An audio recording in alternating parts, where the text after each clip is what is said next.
What's up everyone, Andre here to take a look at some recently released concept art for Super Nintendo World in Universal Studios Japan, which is released by Nikkei, a Japanese publication. So at first glance, this concept art looks pretty similar to the concept art we've been seeing over the years in picture, trailer, and even model form.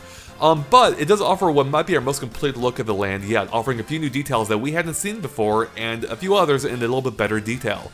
So let's go ahead and dive in here and point out everything new about this. So first off though, real quick, this is Super Nintendo World as it'll appear in Universal Studios Japan, so even though this land will be opening up at other parks around the world, keep in mind it may look a little bit different in other locations. But as for Japan, this should be about what it looks like, where we have Peach's Castle in the bottom left, we have the Mario Kart attraction with Bowser's Castle facade in the top corner there, with a show building behind it, and then we also have this massive mountain here to the right, which will be hiding the Yoshi attraction, and it's that Yoshi attraction that we probably get the best look at now in this concept art. So first of all, we can see again the Yoshis outside the building, but this time we can see that they appear to be actual ride vehicles, which wasn't clear before.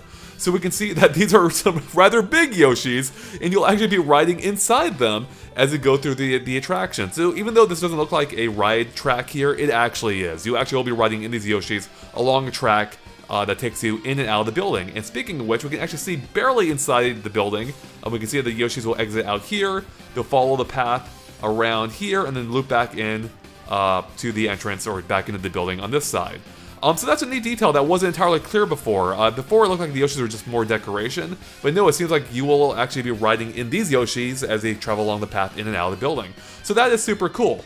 Now speaking of that building, we can see some more details here, including these rolling hills in the distance, which is a neat touch, and are probably there to obscure either the actual world outside the park or the show buildings themselves.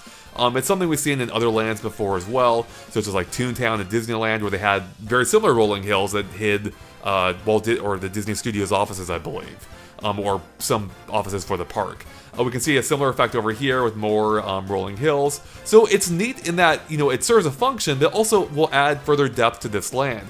Now it feels less like a mountain just sticking out in the middle here and more part of a rolling landscape, which I really like. Now for this next detail, we're actually going to move over to a different version of this concept art, which isn't quite as high quality, but doesn't have a giant logo in the corner blocking the detail.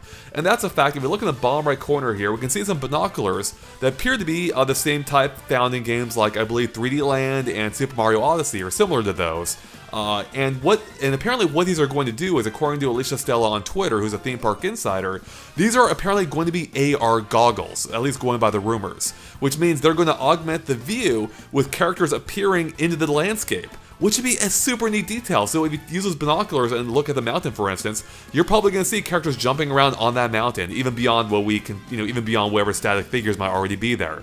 So that is, again, going to be a super cool detail, and it's going to, kind of blur the lines between virtual and reality in a way that you would expect a Nintendo Land to do, or a Nintendo World to do, I should say. Beyond that, there's not a whole lot else to point out that's major. I mean, there's a few other tiny details in here, I'm sure. Most of this is stuff we have seen before, but again, it's all coming together. It's super well, it looks like. I really can't wait. I am excited. I am so excited to visit this land myself. And again, it's not going to be too long until we're able to, at least if you make your way to Japan, because it should be opening by spring of 2020, so not that far away.